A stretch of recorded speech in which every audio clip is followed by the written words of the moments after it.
بسم الله الرحمن الرحيم. الحمد لله رب العالمين، والصلاة والسلام على نبينا محمد وعلى آله وصحبه أجمعين.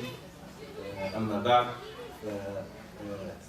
كما تعودنا في الأسبوع الأخير من الشهر ليلة الفتوى، وكانت لدينا بعض الأسئلة تبقت من المرة الماضية، فنبدأ بها إن شاء الله ثم نستقبل أسئلة جديدة إن شاء الله. هذا السؤال يقول يعني هل حرام طرد أحد من المسجد؟ هل حرام يعني طرد أحد من المسجد؟ طبعا لابد من معرفة سبب ذلك. يعني طبعا الأصل يعني هو حرمة ذلك، وأن المسجد هو بيت الله سبحانه وتعالى، وأن دخل بيت الله سبحانه وتعالى فهو يعني له حرمته وله حقه. لكن قد يحصل أحيانا يعني أن يوجد شخص في المسجد يؤذي المسلمين ويؤذي المصلين، ومن أجل إبقائه يعني قد يكون وجوده سببا في نفوذ عدد أكبر من المسلمين بسبب أنه يضرهم أو يؤذيهم بشيء من أنواع الأذى أو الضرر.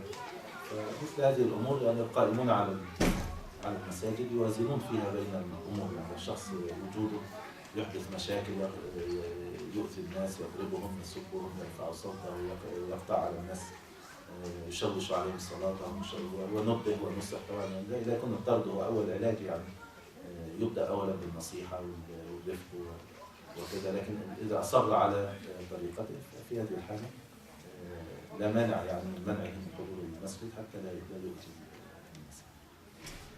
هذا السؤال الأول. Bismillah, the first question was about whether it is permissible to kick someone out from the masjid or to dismiss someone from the masjid. The answer, Sheikh says that the masjid, first of all, is the house of Allah, and who enters the house of Allah has the protection of that house of Allah, and has the rights that basically become his rights because of the fact that he is in the house of Allah Azza wa Jal. But unfortunately, sometimes what happens in some situations that some person might become a source of trouble for the rest of the people around him or her. And in that case, the people that are caretakers or the people who are managing the place need to strike balance between the benefit of keeping this person in the place versus kicking him out if he's harming others. Maybe he is causing others not to be able to pay attention to the lecture. Maybe he's distracting them. Maybe he's harming them with his tongue, all sort of different things. Sheikh says that the priority definitely is not for dismissing this person. The priority is for giving him or her advice leniently and making sure that you be lenient to him. But if the person who is managing the masjid still finds that this person is not responding to the advice and is hurting everybody else, and his presence becomes a source of trouble for everyone and is causing everyone to be harmed in the place, then in that case he should be let go. هذا السؤال عن يعني يقول السائل كيف تزوج علي رضي الله عنه من فاطمة، وعلي هو ابن عم رسول الله صلى الله عليه وسلم، فيصبح عما لفاطمة رضي الله عنه. الكلام هذا يعني طبعا يحتاج تصحيح معلومة. أولا علي رضي الله عنه ليس ابن عم رسول الله صلى الله عليه وسلم، وإنما هو ابن أخي رسول الله صلى الله عليه وسلم، هو ابن أخي للنبي عليه الصلاة والسلام. فإذا صلة علي رضي الله عنه بفاطمة أنه ابن عم فاطمة رضي الله عنها، وليس ابن عم النبي عليه الصلاة والسلام، وإنما هو ابن عم فاطمة رضي الله عنها وأرضاها. وكما هو معلوم يعني في الثقافة الغربية هنا يعني يعتبرون ابن العم وابن الخال كأنه أخ أو كذا، ويتحرجون من تزويج ابن العم وابن الخال، لكن هذا ليس من الإسلام. يعني هذه عادات غربية ليست من الإسلام في شيء. فعلي رضي الله عنه هو ابن يعني عم فاطمة رضي الله عنها وأرضاها. و نعم يعني علي بن سهوت يعني هو ابن عم النبي عليه الصلاة والسلام، يعني علي بن أبي طالب ابن عبد المطلب، والنبي عليه الصلاة والسلام محمد بن عبد الله ابن عبد المطلب، فهو ابن عم رسول الله صلى الله عليه وسلم. لكن في نفس الوقت هو لا يكون عما لفاطمة بهذه الطريقة، وإنما يظل ابن عم لفاطمة رضي الله عنها. يعني ابن عم الأب، ابن عم الأب هو ابن عم لذريته، لا يكون عما لذريته. يعني هو ليس عما لفاطمة، الجزء اللي هو يحتاج تصحيح انه ليس عما لفاطمة رضي الله عنها. هو صحيح ابن عم النبي عليه الصلاة والسلام، لكن ابن عم الأب يعتبر يعني مثل ابن عم الإنسان. فيظل يعني الزواج هنا إيه متاحا يعني ومسموحا به. وفي كتاب الله تعالى قال تعالى: يا أيها النبي إنا أحللنا لك أزواجك التي آتيت أجورهن، إلى قوله سبحانه وتعالى: إيه وبنات عمك وبنات عماتك وبنات خالك وبنات خالاتك اللاتي هاجرن معك. فبين سبحانه وتعالى جواز الزواج ببنات العم وبنات الخال وبنات العمة وبنات الخال. كذلك الآيات اللي هي في سورة النساء لما عد الله تعالى المحرمات من النساء لم يذكر فيها بنت العم ولا بنت الخال ولا بنت العمة ولا بنت الخال. فيبقى يعني هذا مباحا وجائزا. واضح؟ So the second question is about how come, since Ali ibn Abi Talib, may Allah be pleased with him, is the cousin of the Prophet ﷺ, how come that he was permitted to get married to Fatima, peace be upon her, who is the daughter of the Prophet ﷺ, and wouldn't that make him her uncle? The answer is no. Based on the relationship, since he is the cousin of the Prophet ﷺ, then he is still considered the cousin of Fatima radiallahu anha as well. And it is known in the Western culture that it is not really preferred that the cousins get married together, but that's not the case in Islam. In Islam, it is very okay. There is nothing that bans that from happening. Also, Allah Azza wa Jal, in two chapters, in two different verses, the first one in Surah Al-Ahzab, Allah Azza wa Jal gave the Prophet ﷺ permission to marry to his cousins, and the same thing in the chapter of An-Nisa, where Allah Azza wa Jal listed the women that are not that you would not be permitted to get married to. The cousin was not listed as one of them, so it is permitted to be married to the cousin, as opposed to what the Western culture is. In Islam, this is okay.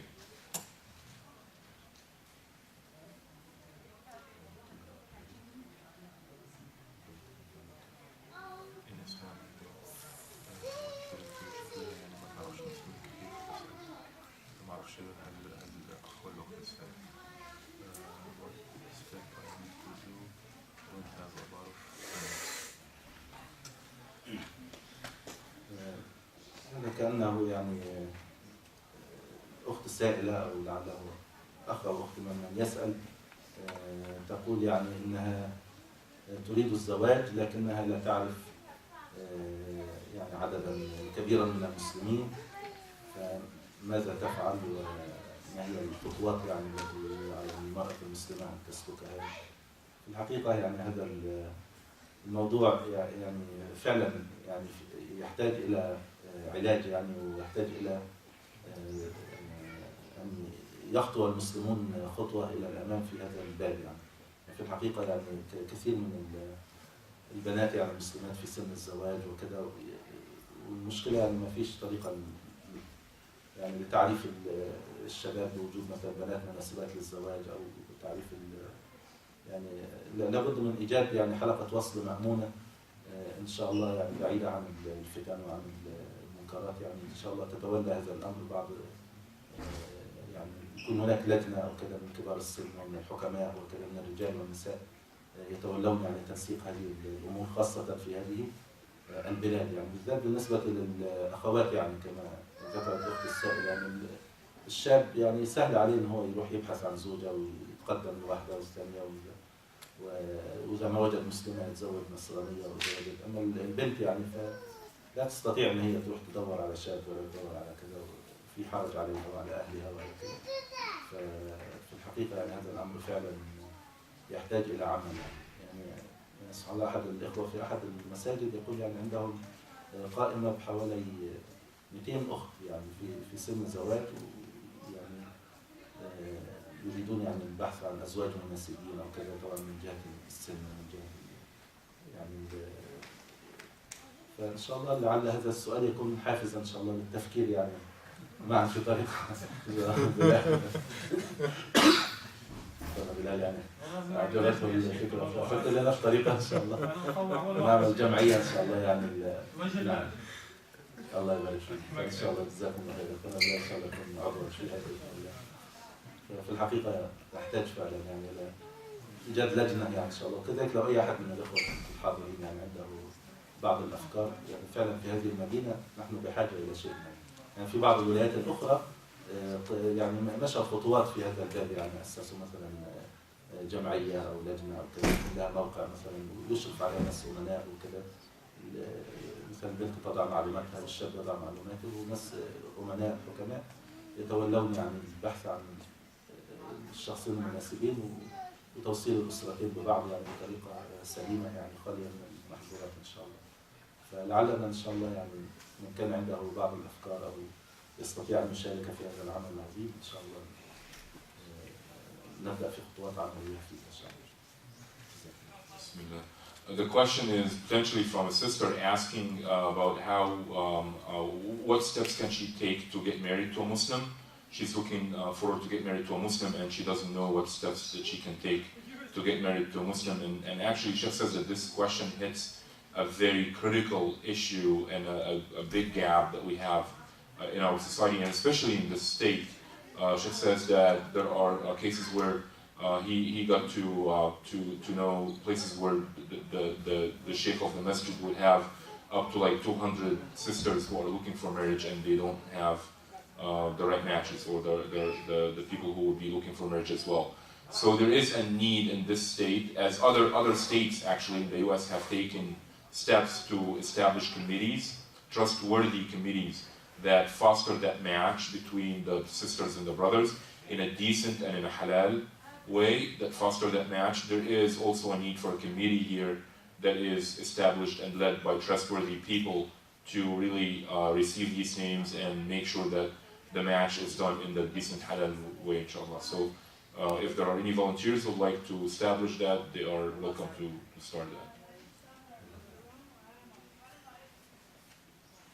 كذلك يعني أخونا مشهود حاضر معنا جزاه الله خيرا، يعني أخونا مشهود أيضا يعني بدأ في هذه الفكرة أيضا لكن في نطاق يعني ضيق، لكن نريد شيء يعني أوسع إن شاء الله يشمل الولاية كلها ويشمل يعني الأخوات يعني على اختلاف يعني من جميع الجاليات المسلمة وجميع إن شاء الله بحيث يعني كل شيء أوسع وأكبر بإذن الله. لكن أخونا مشهود أيضا له جهود مشكورة في هذا الباب جزاه الله خيرا. She says that Brother Mashoud she says that Brother Mashoud Jazallah Khair started already efforts along this idea, but Sheikh looks forward to Brother Mashoud to put this idea to scale and to really make it grow faster, inshallah.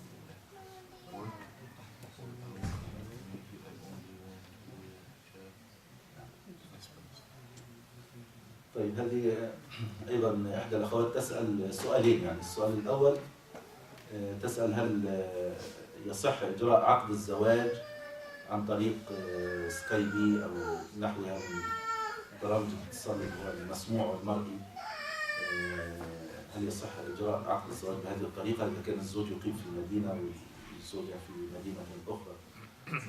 في الحقيقة يعني هذه المسألة يعتبر مسألة معاصرة، يعني ليست تعتبر من فقه الموازن، يعني المسائل الجديدة يعني التي ليست موجودة في الفقه الإسلامي القديم.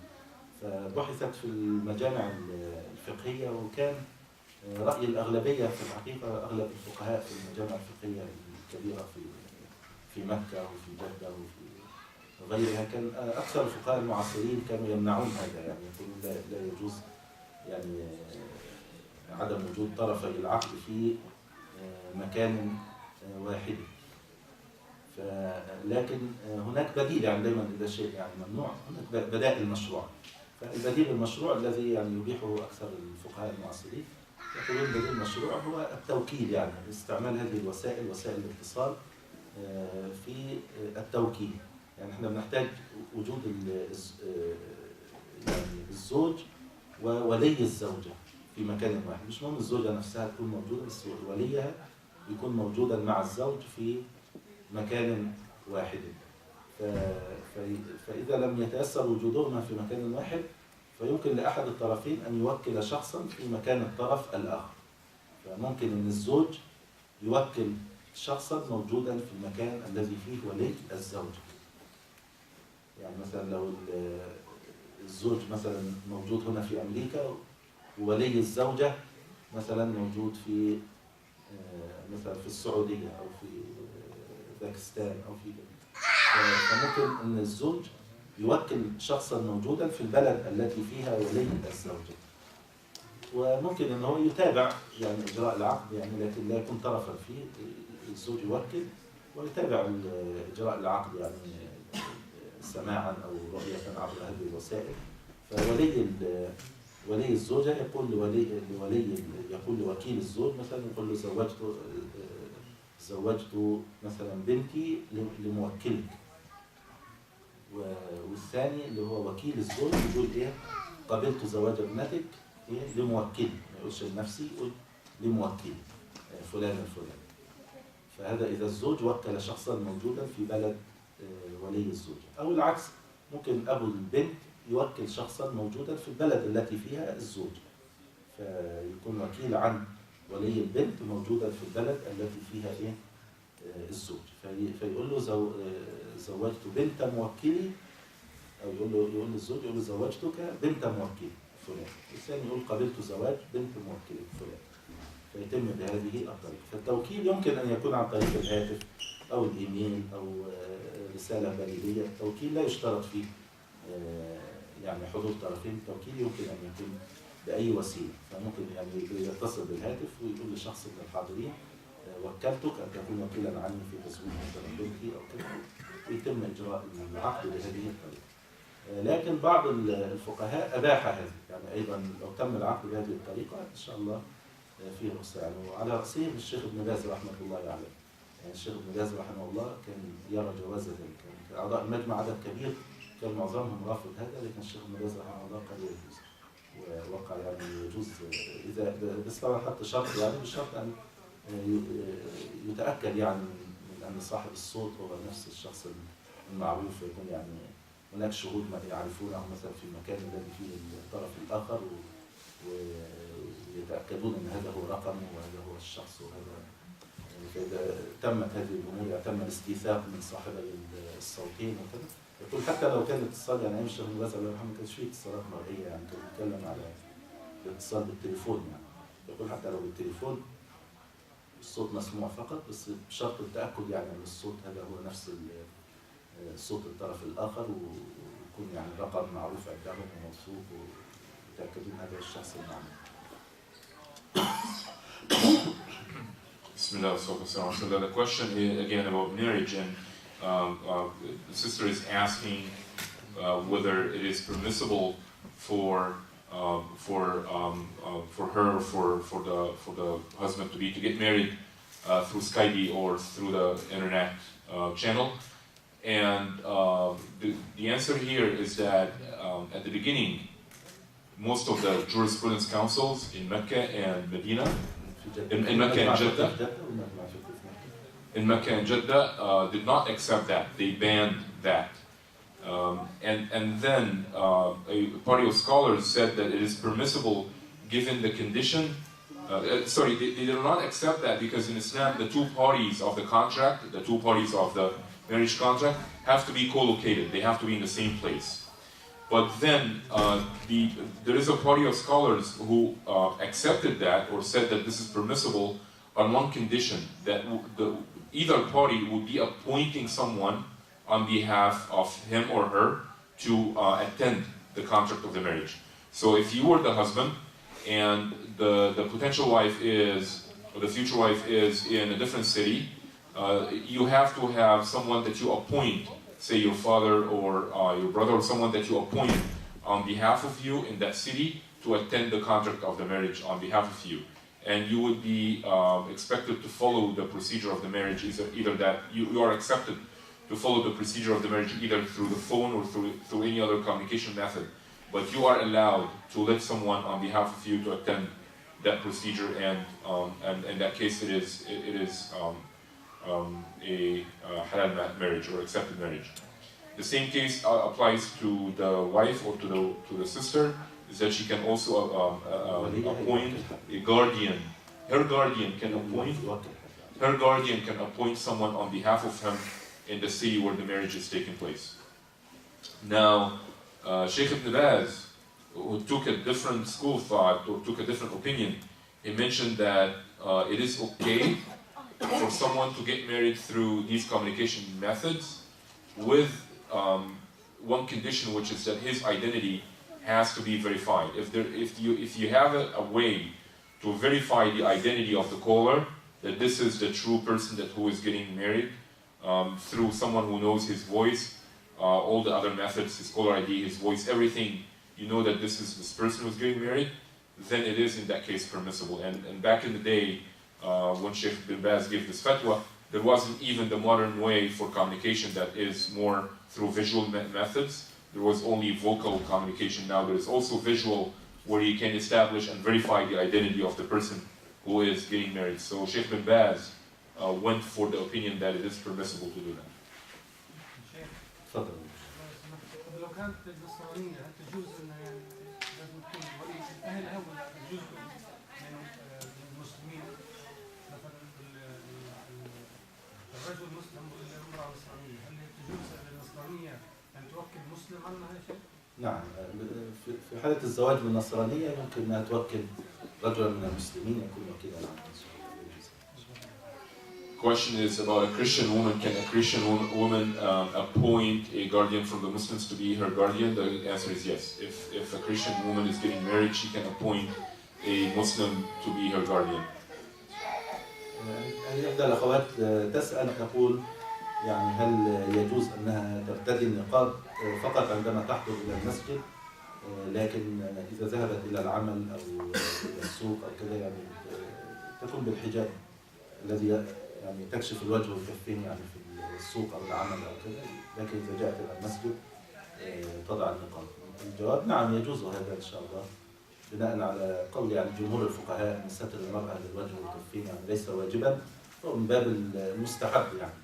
فالشيء مستحب يعني لا يلزم أن الإنسان يفعله كل وقت يعني، متى ما يعني سهل عليه أن يفعله فعله، متى شق عليه تركه، ليس عليه حرج في هذا يعني. وكما ذكرت الأخت يعني مرات أحيانا المرأة مثلا في العمل أو في السوق أو كذا يعني مع غير المسلمين أو كذا يعني ربما يكون النقاب يعني مستغربا، وقد يعني يكون صعبا عليها تستوي بالنقاب في العمل أو في السوق، أو تجد يعني مشقة في هذا. بينما إذا حضرت المسجد بالمسلمين وبالكذا يعني يعرفون أن النقاب من الدين، ولا يعني الأمر يكون مألوفا أو كذا إلى آخره. فإن شاء الله لا حرج في هذا إن شاء الله، لا حرج في هذا. Question is about niqab. A sister is asking if it would be okay, or basically the ruling, or if it would be okay for her to wear the niqab or the face cover when she comes here to the masjid, but then take off that face cover when she goes to work. And Sheikh says yes, the majority of the scholars see that niqab or the face cover is a preferred act. It's not a wajib, it's just preferred, it is mustahab. And for the mustahab, it is preferred to do it when you can, but if you're facing difficulty or challenge, then you don't have to do it.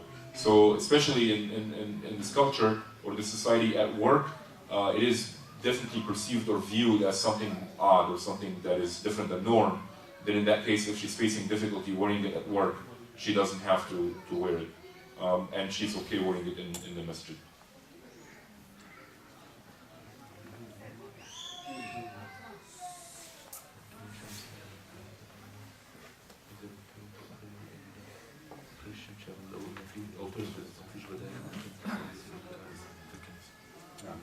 السؤال عن حكم الصلاة في الكنيسة إذا لم يتيسر يعني مكان أنسب للصلاة فيه.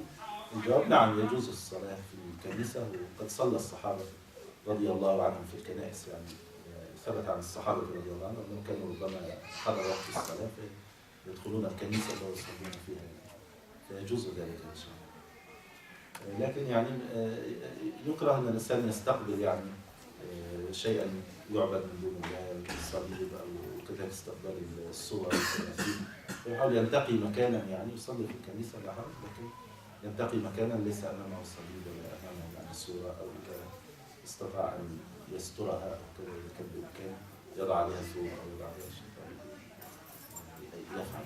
إذا لم يستطع يصلي حتى لو الصنم موجود. يعني النبي عليه الصلاة والسلام كان يصلي في المسجد الحرام في 360 صنم حول الكعبة، وكان يصلي عليه الصلاة والسلام.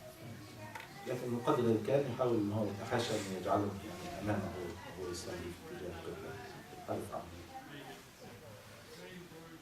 Question is about whether it is permissible to pray in a Christian chapel in the case when there is no other alternative available, and the answer is yes. Companions actually did that sometimes when they needed to. So when it is time to rush to the salah and there is no alternative, it is okay to go to a Christian chapel and pray. But one thing that is preferred is that when you face the Qibla, make sure that there is no cross or any of the pictures that the places are typically full of that come between you and the Qibla. Try as much as you can to either cover these or not make them in your way to the Qibla, if possible. If not possible, then it's still okay to pray, because the evidence is that the Prophet ﷺ prayed in the holy shrine in Mecca when the Kaaba was surrounded by 360 idols or 360 statues. So in that case of necessity, it is okay.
السؤال الأول يقول يعني هل يجوز هل هو يعني جيد أن يصوم قبل سن البلوغ، وما حكم يعني التباهي بالصيام أمام زملائه في المدرسة من غير المسلمين، يعني فيقول لهم أنه صائم ويفتخر يعني بذلك.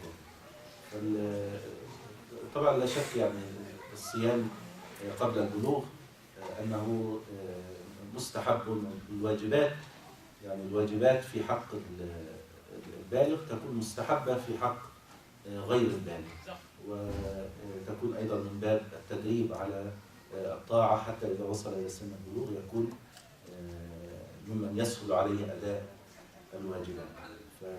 وثبت يعني أن الصحابة رضي الله عنهم كانوا يدربون الأطفال على الصيام، يأتونهم باللعب من العهن يتلهون بها إذا ذكروا أو صاحوا حتى ينشغلوا بها من أجل أن يقضوا الوقت. فتدريب الأطفال على الصيام هذا شيء يعني محمود وحسن إذا كان يعني أجسادهم تقوى على الصيام أو تطيقه. حتى من باب التدريب يعني بالنسبة للأطفال الصغار، إذا كان مثلا يمكن أن يصوم نصف اليوم أو يصوم بعض الأيام دون بعض أو كذا، من باب التدرج والتدريب فيدرب يعني على الصيام ويكون له أجر ولوالديه أجر.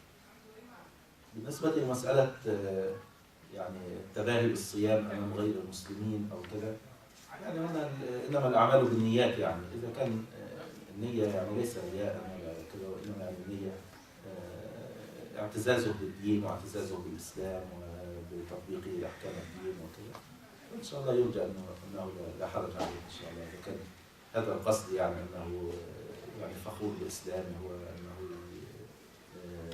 يعني يؤدي أحكام الدين، لا يستحي يعني من إظهار شعائر دينه، فيظهر أمامه أنه يصلي وأنه يصوم وأنه يطبق أحكام الدين.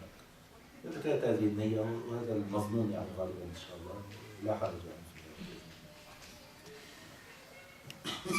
The question is obviously from a young brother who is asking if it is recommended or if it is okay for someone who has not reached puberty yet to practice siyam or fasting for the sake of practicing it or for training himself or herself for siyam. And when he's at school, would it be okay for him to pride himself in practicing siyam among his colleagues?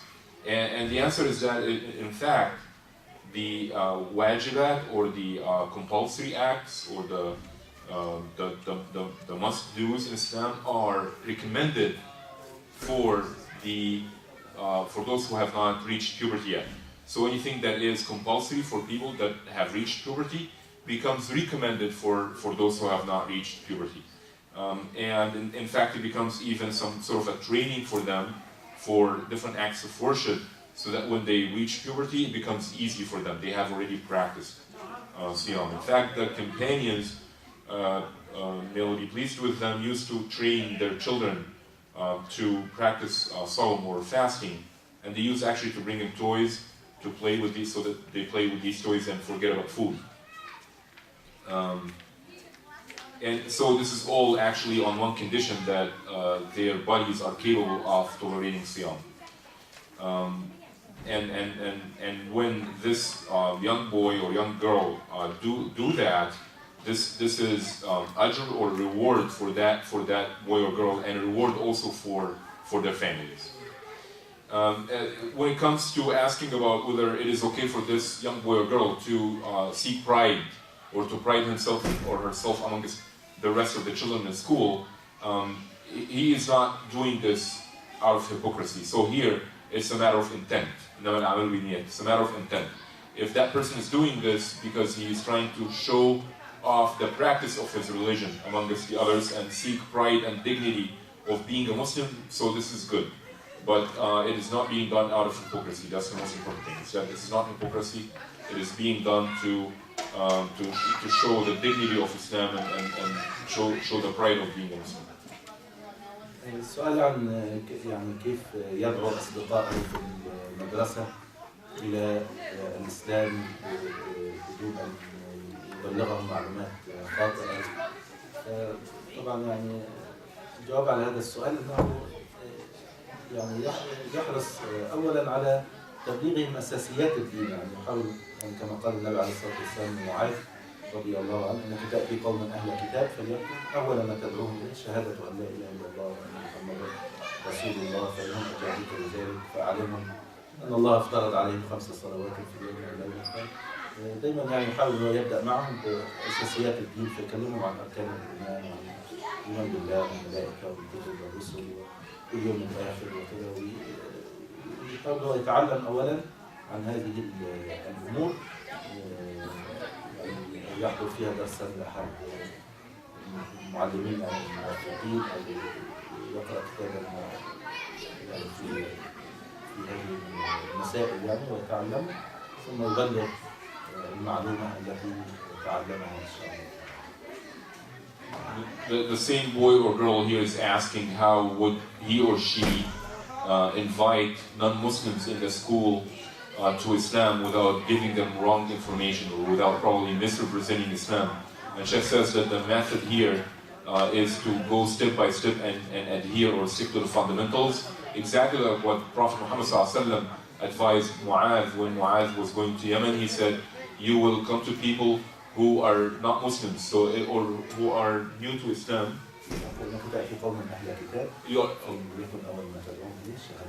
You come to people who are actually people of the book. The first thing that you should invite them to is bearing witness that there is no deity but Allah, that Muhammad is his messenger. And then if they accept that, so teach them that Allah Azza wa Jal imposed on them 5 prayers on the day and the night, and if they accepted that, then teach them about zakat, and so on and so forth. So step by step, and adhering to the fundamentals.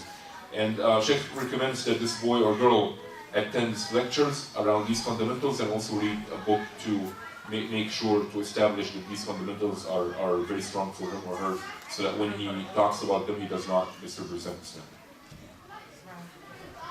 وإذا كان عندهم مثلا سؤال وهو لا يعرف جوابه أو كده، يعني ممكن إنه يقول لهم والله هذا الموضوع محتاج أبحث فيه أكثر في الدين عندنا وكده، ويسجل هذا السؤال ويسأل أحد من يثق فيهم ثم يبلغهم الجواب حتى إن شاء الله يبلغهم الجواب الصحيح. And in the case, if he doesn't know the answer to a certain question, it is definitely recommended that he takes this question back to his scholar and tells the person who is asking the question that I have to go back to my scholar and ask him for the answer, or that I have to go back and do research around the answer, not to give them, to refrain from giving them an answer that he doesn't know about. سائل يسأل يعني عن حكم سماع الموسيقى الإسلامية في الباثروم والإسلاميك ميوزك في الحقيقة لا يوجد مصطلح موسيقى إسلامية، يعني الموسيقى كلها حرام يعني، ولا فرق بين سماعها في الباثروم وبين سماعها في أي مكان آخر يعني. فإن شاء الله النصيحة للسائل أنه لا يستمع للموسيقى مطلقا، يعني موسيقى إسلامية ولا غير إسلامية ولا في الباثروم ولا شيء آخر.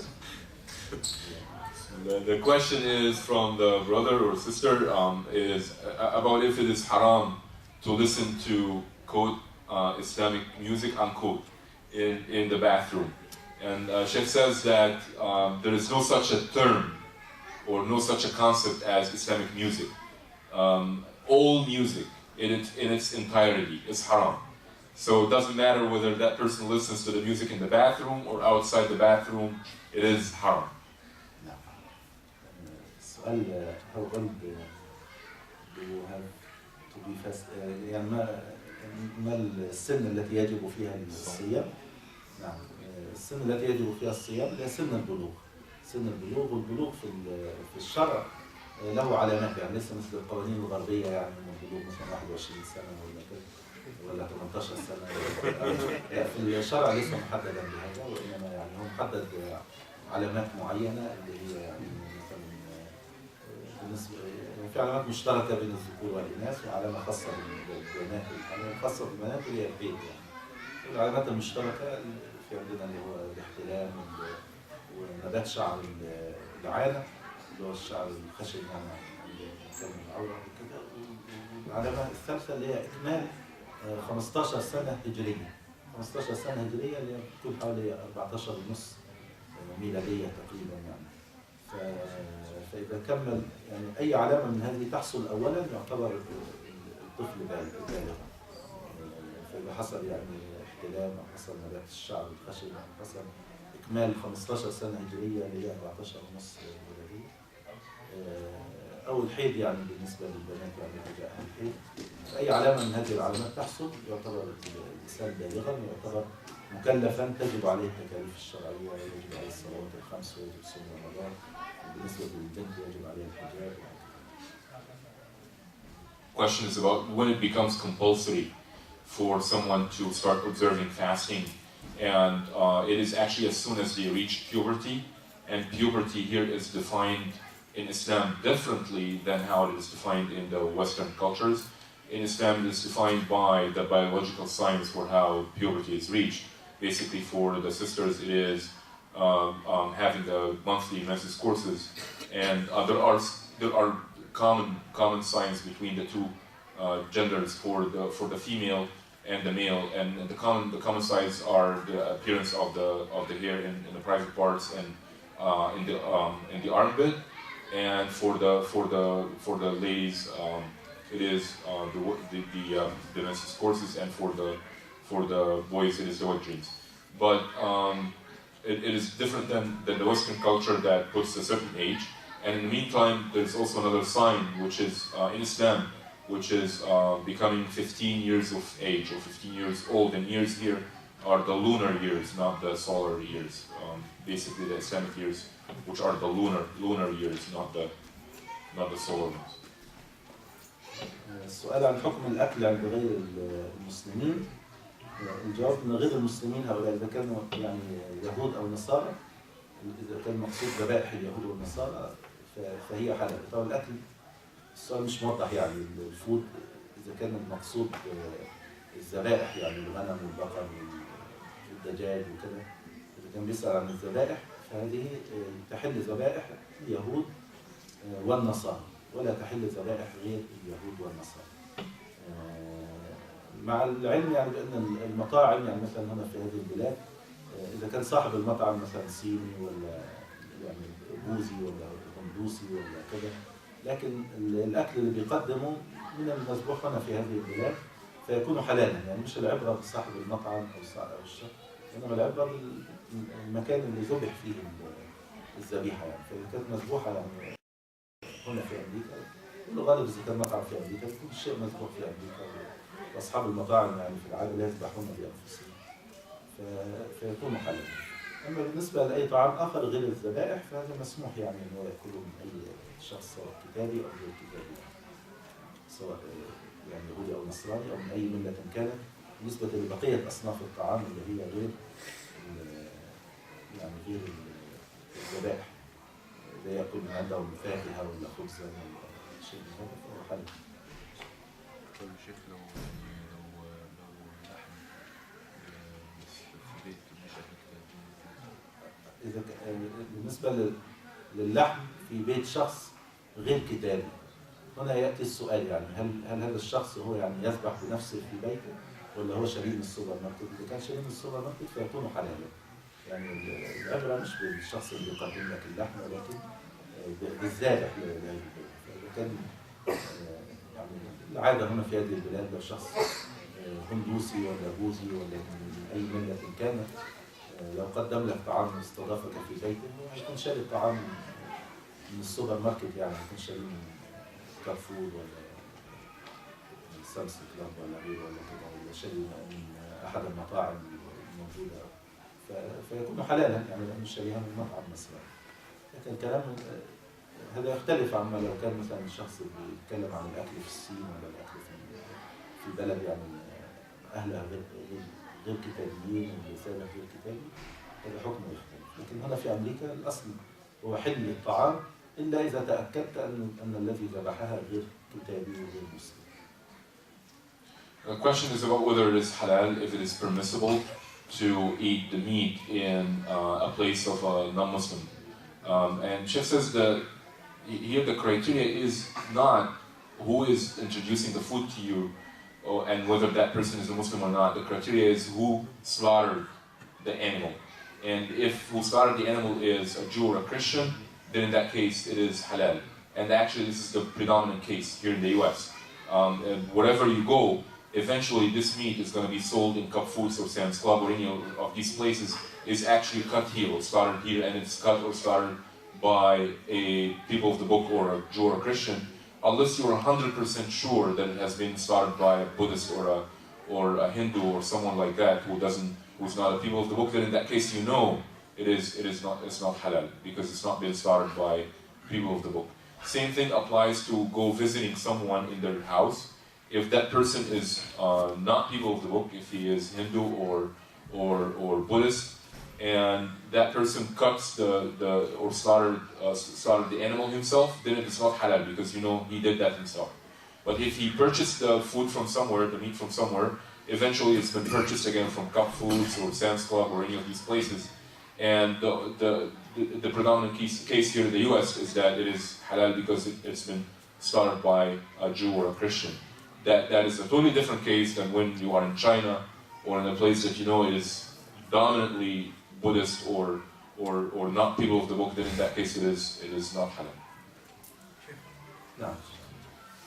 كيف نعرف أن اللحوم التي تباع في الأسواق الأمريكية ذبحت من أشخاص الكتاب، يعني علما أن هذا البلد فيه النصارى واليهود وغيرهم من نعم. بالنسبة للحوم التي في الأسواق يعني الفقهاء قالوا العبرة بغالب حال أهل البلد، يعني إذا كان البلد يغلب عليها أن أهلها من المسلمين والكتابيين فهذا هو الغالب على حال أهل البلد فتكون ذبائحهم حلالا، إلا إذا تيقن يعني إن مثلا مجزرة معينة يعني الذين يذبحون فيها ليسوا لا هم مسلمون ولا هم كتابيون، فيتحاشى هذه المجزرة بعينها وهذا المحل متجر بعينها وكذا. كان يعرف في مزرعة معينة صاحبها بوذي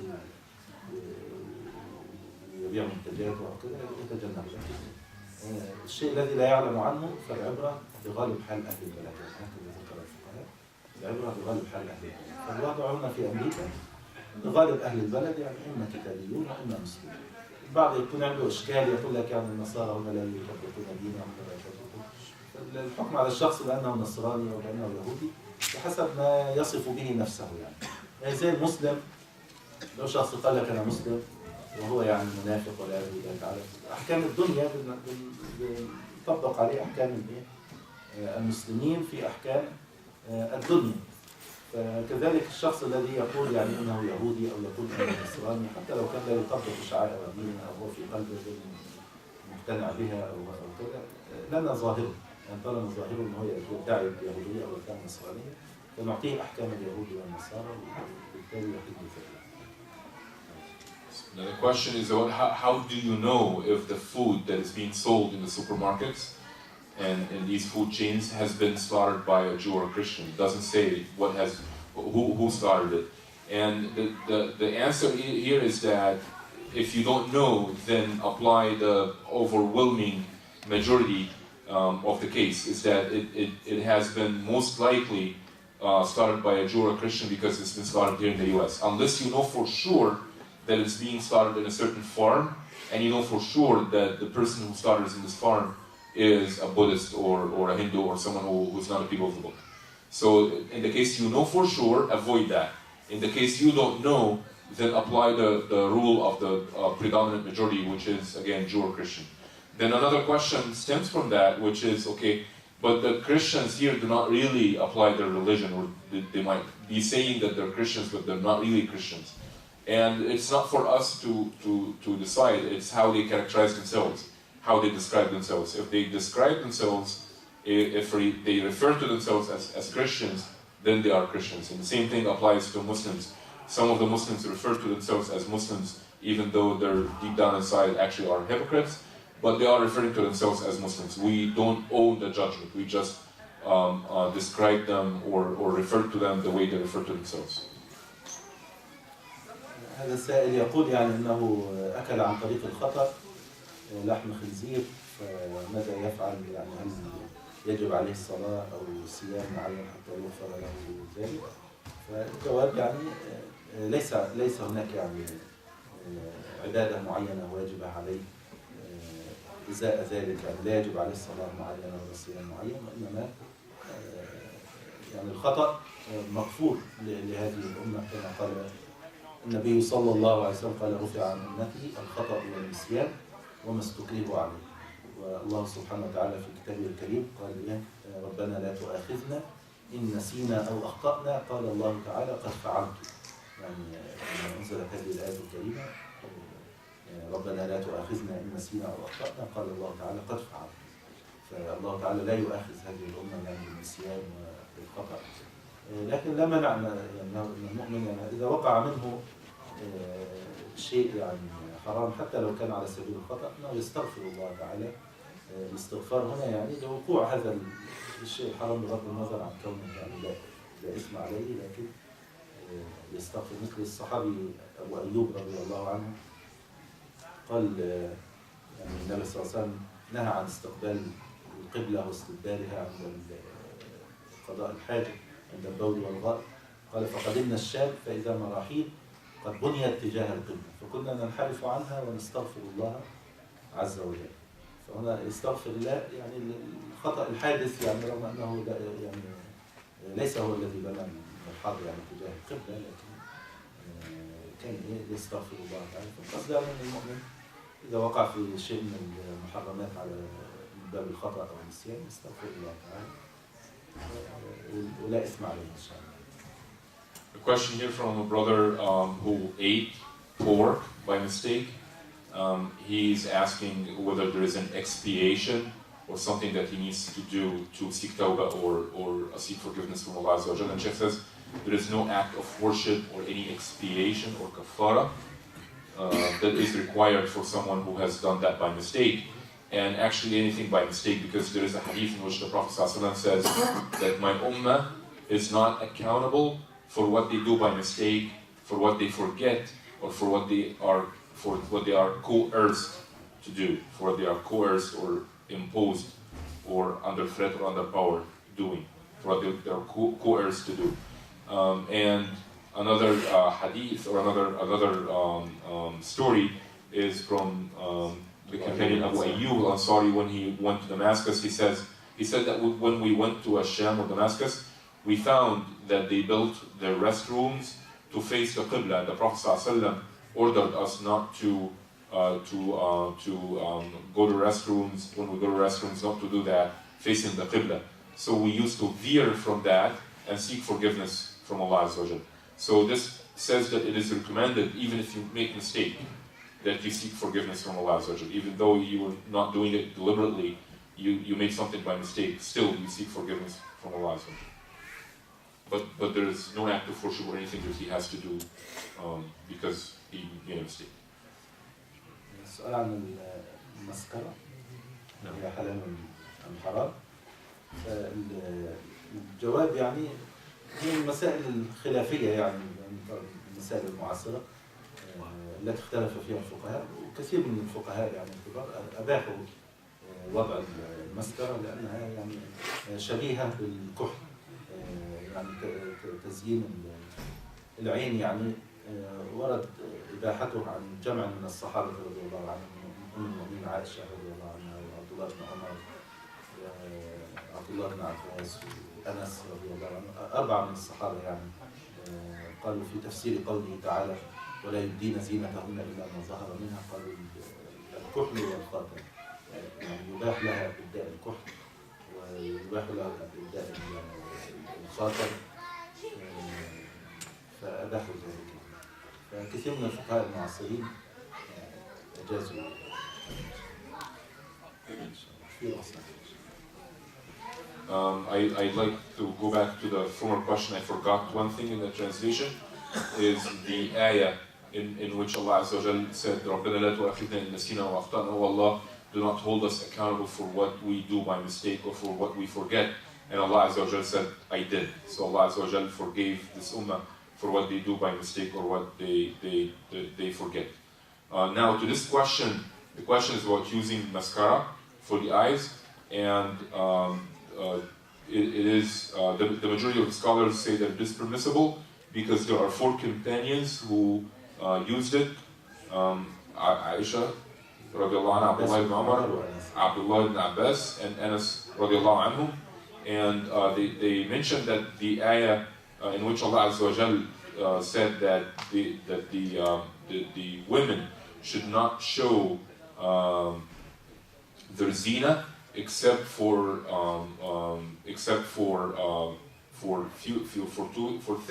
certain things, and these certain things are, according to these companions, are the kuhl and the ring. في روايات عنهم أيضا الوجه والكفان، لكن مرات يعني بعض الروايات عن الوجه والكفان وبعضها قالوا الكحل والخاتم، يعني الوجه حتى لو فيه كحل والكفان حتى لو فيها الخاتم. And in some other narrations, the face and the 2 hands. والله هذه فيها فتنة أكثر شيء. نعم. زي الشقار مثلا والعين والكحل، يمكن لو فيش عوج أكثر ما في فتنة زي لما يغطوا. لا يغطي كله لا يمكن، بس إنه بس يحطوا العين الشيخ وين والكحل فيها فتنة أكثر. أنا بس يعني هذا الشخص يعني ما بعرف لا أفتي بالموضوع. الشيخ نصحتي منه يعني. طبعا يعني في باب الورع وكذا، يعني اتقاء الشبهات وكذا لا شك يعني احسن وافضل. اذا المرأة يعني تجنبت ذلك لا شك انه احسن وافضل، لكن يعني من باب الرخصة ان شاء الله الورعات ولا الرخصة ان شاء الله.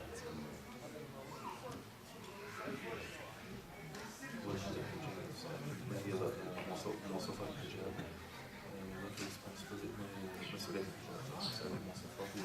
ممكن يطبق عليه نفسه يعني مواصفات الحجاب الشرعي يعني أن يستر جميع البدن ما عدا الوجه والكفين، أن يستر جميع البدن ما عدا الوجه والكفين، وأن يكون الثوب واسعا يعني غير لاصق، يعني ما يكونش ضيق يعني ملتصق بالبدن. وكذلك أيضا ألا يكون شفافا، يعني ألا يكون شفافا يكشف عن لون الجلد تحته، وألا يكون فيه تشبه بالمشركات، وألا يكون يعني زينة في نفسه. مسألة زينة في نفسه هذه يعني مسألة عرفية في الحقيقة، يعني لا يشترط لون معين أو كذا، لكن قصدي أن ما يكونش لافت للأنظار بحسب يعني طبيعة المجتمع الذي تعيش فيه، ما يكونش من ألوان يعني ألوان ونقوشات أو رسومات أو أشياء يعني تجذب الأنظار إليها بغرابتها أو كذا، تكون شيء يعني عادي من اللباس العادي الذي يعني لا يلفت الأنظار إليه. هذا أهم شيء. Question about the attributes or conditions of hijab, and the following are the attributes. Number one, it should cover the entire body except for the face and the hands. So that's the first condition for hijab, is that it should cover the entire body except for the face and the hands. And secondly, it should be vast enough so that it does not stick to the body and describe it. The third is that it should not be transparent. Fourth, it should not mimic in any ways the clothes of the mushrikeen, or the disbelievers. And fifth is that it should not be provocative or odd, and that is a relative issue, because what is odd and provocative, from a color perspective, not differently from any other attribute, but from a color or shape perspective, what is odd in one country might not be odd in another country, so that's a relative issue. So it should cover the entire body except for the face and the hands. It should be vast or wide so that it does not describe the body.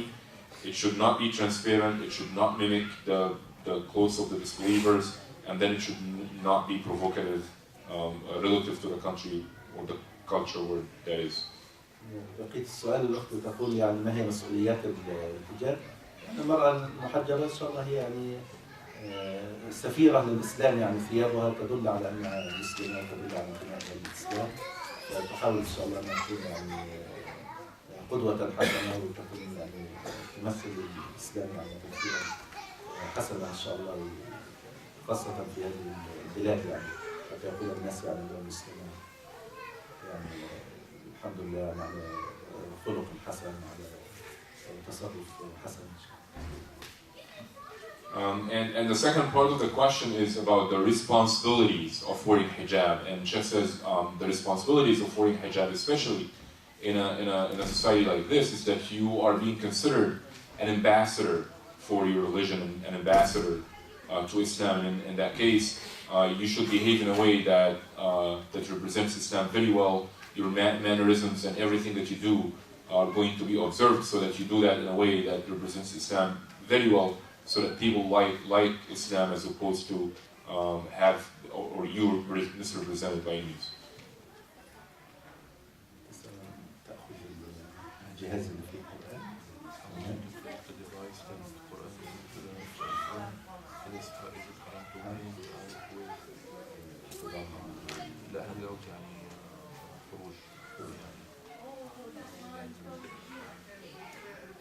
مع يعني تزامن لو تكون معه تتكلم معه الاختلاط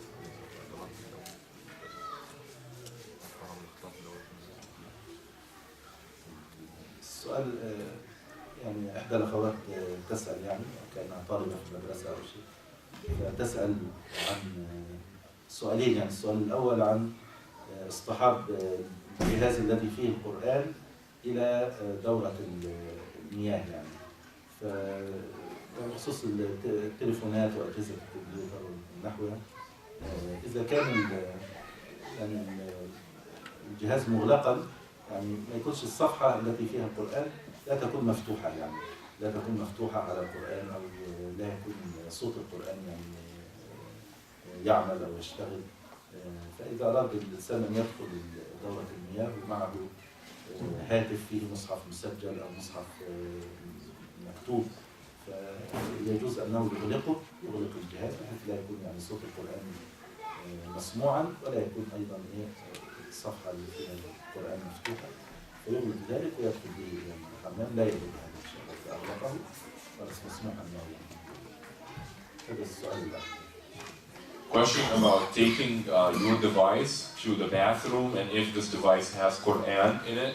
And Sheikh says that the device could have Quran in two different ways. The first, if it is recorded like voice, and in that case make sure that it is off so that the voice does not go in the bathroom. And if it is written, make sure that you don't go to the bathroom with the page on which Quran is on. Gets turned on in the bathroom. So make sure that the page is not doesn't come out in the bathroom, or the voice of the recording as well as the Quran doesn't go off in the bathroom if it is a phone or recorded voice. تسأل نفس الأخت عن يعني الاختلاط مع البنين في المدارس يعني. وفي الحقيقة كلمة الاختلاط هذه يعني تحتمل معاني متعددة يعني. فإذا كان المقصود يعني مجرد أنها تكون جالسة معهم في فصل واحد ولكن هي بحجابها وأدبها يعني بحشمة وأدب، وهي في فصل واحد وهذا الفصل فيه يعني بعض البنين، لكن بدون خلوة يعني ما تخلو وحدها مع ابن واحد يعني أو مع يعني طالب واحد في غرفة مغلقة عليه، فالخلوة هي الخلوة. أما وجودها يعني مع طلاب في مكان يعني معهم غيرهم بحيث لا توجد خلوة، وتكون بحجابها وتتأدب بآداب الإسلام يعني من ناحية عدم الخضوع بالقول يعني تتكلم بحدود ما تدعو إليه الحاجة يعني في الحديث بينها وبين الطلاب يعني في حدود ما تدعو إليه الحاجة، وتحاول تقصر الحديث وتقتصر على الجواب يعني الذي تدعو إليه الحاجة، ولا تكثر يعني الكلام معهم ولا تتكلم معهم فيما لا تدعو الحاجة إليه إن شاء الله. اتقوا كما قال تعالى اتقوا الله ما استطعتم يعني اتقوا الله ما استطعتم. Question from the same young lady. She's probably a student in a school, and she's asking if it is permissible to hang out with the boys in the school. And she says that this question actually has different facets, or it implies different things. If you're talking about sitting in the classroom for taking the lectures or taking the lessons, then it is permissible. But the conditions here come in a way where, number one, there should never be what is called khalwa. Khalwa in Islam is where the boy and girl sit together in the same room alone. She should avoid that by all the means because this is haram. So at any case, when there is a situation where she will be present in the same room only with one boy, she should avoid that and right away leave the place. The second case is when there is more than one boy. In that case, she has to follow the mannerisms of Islam. She does not have to. She only talks to these boys only when it is necessary, and she has to be decent in a way that it represents Islam, and only talk to them when it is necessary. And as Allah Azza wa Jalla said, فَاتَّقُوا اللَّهَ مَا اسْتَطَعْتُمْ, or seek piety as much as you can. بقي بعض الأسئلة إن شاء الله يعني انتهى الوقت وهل يستعجل استخدام التسجيلات القرآنية كإنجتام والله في الخلاء نعم استعمال الآيات القرآنية يعني كجرس للهاتف يعني بحيث ففي الحقيقة كثير من العلماء يعني منعوا هذا يعني حرموه لأنه فيه امتهان على القرآن الكريم. استعمال القرآن في غير ما وضع له غالبا لا يكمل استماع الآية أو ما يدق الهاتف مغلق الآية يقرأ كلمة أو كلمتين بطفيلة بعدين مرات يدق وهو في الخلاء مرات يدق وهو في يستحسن يعني عدم استعمال ذلك يعني يؤدي إليه من تقطيع الآيات وإخراجها من تحويل القرآن يعني لا يستحسن يعني إن شاء الله. A question is about using Quranic verses as ringtone for your phone, and Sheikh says that the majority of the scholars banned this because it despises Quran, and the reason it despises it is that you typically are not going to continue listening to the whole verses. As soon as it rings, you either shut that off, or it could go off while you are in the restroom, or in situations where it shouldn't. So at any case, this is not what Quran was made for. Quran should be used with the dignity that it deserves, and these kind of ringtones do not give Quran the dignity that it deserves, so it is banned. So try to avoid that. إن شاء الله بقية الأسئلة نكملها مرة قادمة. Rest of the questions, inshallah, will be answered next time. صلى الله عليه وسلم.